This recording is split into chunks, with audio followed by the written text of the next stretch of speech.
17 months after the ouster of the then Prime Minister Sheikh Hasina amidst a violent uprising, Bangladesh is on the boil again.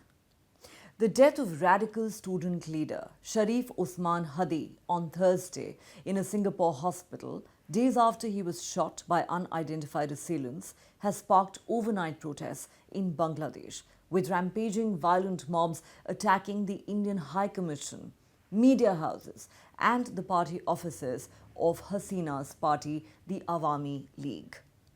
Hadi was campaigning to fight the upcoming elections as an independent candidate. Bangladesh interim government chief Muhammad Yunus has promised to bring to justice those behind the killing. And as the violence spirals, anti-India sentiments are on the rise once again. Violent protesters hurled stones at the Assistant High Commission of India and nearby residences of officials in the port city of Chittagong.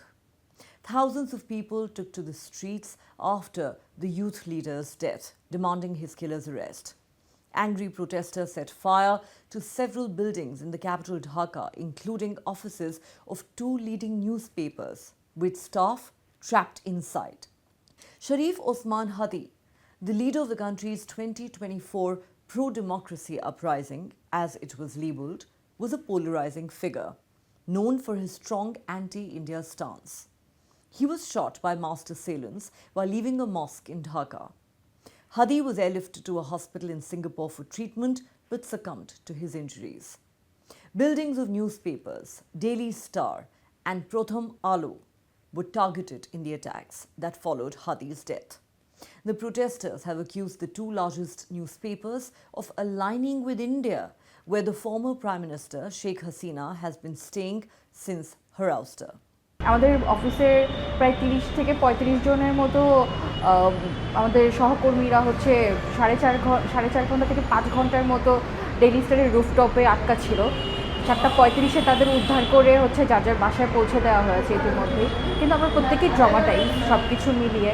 আমরা জানি না যে এর পরবর্তী অবস্থা এখন কী হবে, কিন্তু আমরা চাইতেছি যে দ্রুত এই অবস্থার হচ্ছে একটা বিরুদ্ধে অ্যাকশন নেওয়া হোক। Protesters also blocked a major highway that connects Dhaka with other parts of the country and vandalized the home of a former minister in Chittagong. The residence of Bangladesh's first president, Sheikh Mujibur Rahman, the father of Sheikh Hasina, was also vandalized yet again and set on fire by violent protesters. Meanwhile, Bangladesh police have launched a manhunt for Hadi's shooter. The authorities have released photographs of two key suspects in the killing and offered a reward of 5 million taka or $42,000 for any information leading to their arrest. Let's tell you more about Sharif Osman Hadi. He was a 32-year-old leader of Inqilab Manch, a radical student group of Dhaka University, at the forefront of the violent, student-led street protests that led to the downfall of Sheikh Hasina's government in August last year. In his rousing speeches, he had made several provocative statements, including some that targeted India for the perceived support of the Hasina regime. Along with other youth leaders, Hadi emerged as the face of the Bangladesh uprising of August 2024. Last week, on the 12th of December, Hadi was shot in the head by masked attackers in Dhaka while leaving a mosque during his election campaign as an independent candidate for the Dhaka 8 constituency for the general elections scheduled for February. Immediately after the shooting, unfounded allegations were made against the Awami League and India, with the killing seen in Bangladesh as politically motivated to destabilize the country ahead of the elections. Hadi was known for his anti-India rhetoric, having threatened to join India's northeastern states with Bangladesh. His supporters are alleging, without proof, that some suspects have fled to India.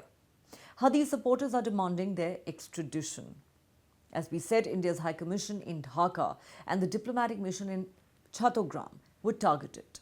Some in the crowds were seen chanting anti-India slogans and accusing authorities of failing to protect Hadi.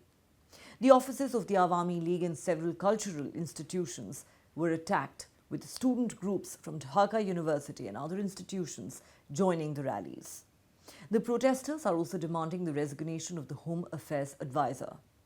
In a televised address on Thursday night, the interim government's chief advisor Muhammad Yunus called Hadi's death an irreparable loss to the nation's political and democratic sphere. He described the attack on Hadi as a premeditated effort by a powerful network to derail democracy and elections. I am standing before you all at this moment to deliver a piece of news that is profoundly heartbreaking. Pause. He is currently receiving medical care and treatment in Singapore. A true proponent of the July mass uprising, an undaunted warrior. Sharif Osman Hadi, the esteemed spokesperson for Inquilab Mancha, is no longer with us. This young leader, Osman Hadi, whose spirit was invigorated by revolutionary blood, stood as a truly unique symbol of protest. Through his actions, he not only demonstrated protest but also left behind an unparalleled example of patriotism, enduring patience and unwavering steadfastness. The situation in Bangladesh has cast strong doubts on whether the interim government can ensure a violence-free and fair election in February. Since the dramatic ouster of Sheikh Hasina in August last year, Bangladesh has been mired in political turmoil and widespread violence that shows no sign of abating. What began as a student-led uprising against perceived authoritarian rule has evolved into a volatile struggle for the future of the nation. In the vacuum left by Hasina's departure and self-imposed exile, a fragile interim government led by Nobel laureate Muhammad Yunus has attempted to steer the country towards elections. But rather than bringing stability, this transition has seen a resurgence of radical Islamist elements who are seeking to reshape Bangladesh's social and political fabric. Hardline groups like Hifazat-e-Islam and outriders connected with Jamaat-e-Islami have pushed back against secular reforms, attacked religious minorities, issued threats, and organized mass rallies that challenge efforts to uphold minority protections. One of the most controversial decisions of Muhammad Yunus's administration has been the lifting of the ban on Jamaat-e-Islami, a party once outlawed for its opposition to Bangladesh's independence and ties to extremist networks. Its student wing, Islami Chhatra Shibir, has re-emerged on university campuses and even won key student union posts, signaling a worrying normalization of groups long seen as radical. This shift has coincided with a spike in post-resignation violence across Bangladesh, attacks on religious minorities, vandalism of cultural monuments, and street clashes that have left scores dead and thousands arrested. Bangladesh's historic secular ethos is being tested as mobs and militant factions exploit political uncertainty to assert their influence in both cities and border regions. Yunus's government has clearly failed to contain these forces. Initially hailed as a unifier and reformer, Yunus faces accusations of being unable or unwilling to confront Islamist hardliners.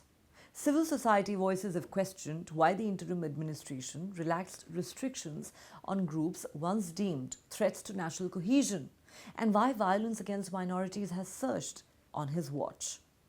The political crisis is compounding as Bangladesh approaches general elections.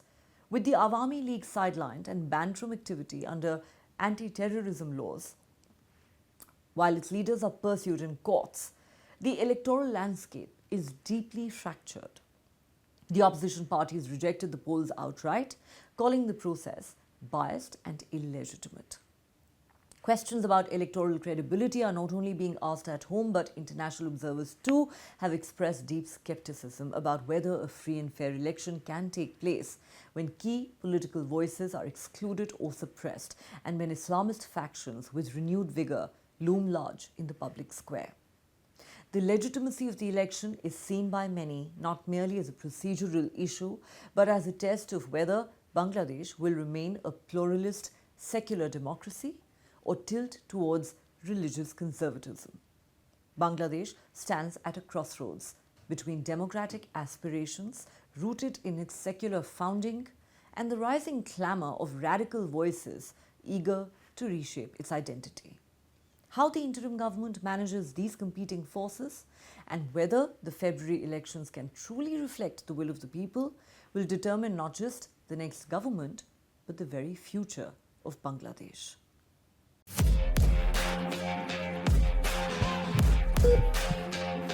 News.